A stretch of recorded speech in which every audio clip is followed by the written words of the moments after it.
Hello, I am Nilotpal Kabdi, a student of Department of Electrical Engineering, BP Poddar Institute of Management and Technology.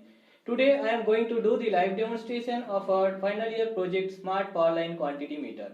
We are helped in making this resourceful project by our departmental HOD ma'am Dr. Nandita Sandal. In the given time, due to the pandemic situation, it was a challenge for us to do an IT-based hardware project, but we succeeded. And here is the demonstration of our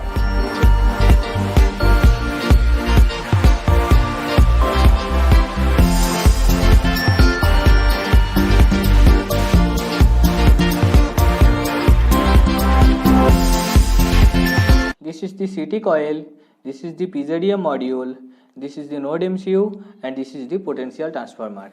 And here CT coil is connected to the PZDM module through these pins. And PZDM module is paired with the node MCU through this D1 and D2 port. And 220 volt AC input is taken from this wire and given directly to the PZDM module and to the potential transformer, and the output of the potential transformer 5 volt DC is taken from these pins and given to the node MCU and PZDM for powering up the UARTs of PZDM module and node MCU. 4 LED is installed in the digital pins of node MCU to indicate different voltage levels and Wi-Fi connection state, and these two switches connected for resetting or forgetting the Wi-Fi credentials.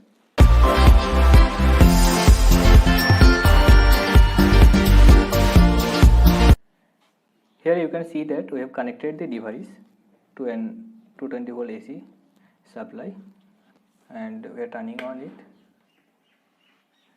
and you can see that blue LED is glowing because it is trying to connect to the Wi-Fi, and after connection establishing successfully, it will indicate different voltage levels, and you can see that a red voltage level is showing, and this is the application we have prepared and it is available in the Google Play Store, and you can see that an alarm is sent from the device because high voltage detected, and because the voltage level is above 240 volt.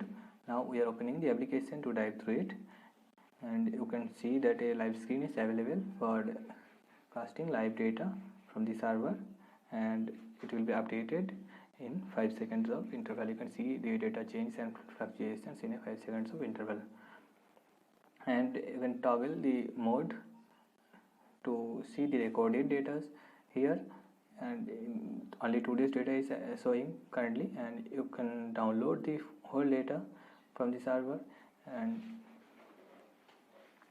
after downloading successfully you can select the data of any specific date to see the complete projection. And you can also, if you want to get the data for a specific time, you can change the time from here, and you can also hover through this graph to see the data of a specific time, and all data are displayed here. And here is the energy daily energy consumptions of this month. You can select the month from here,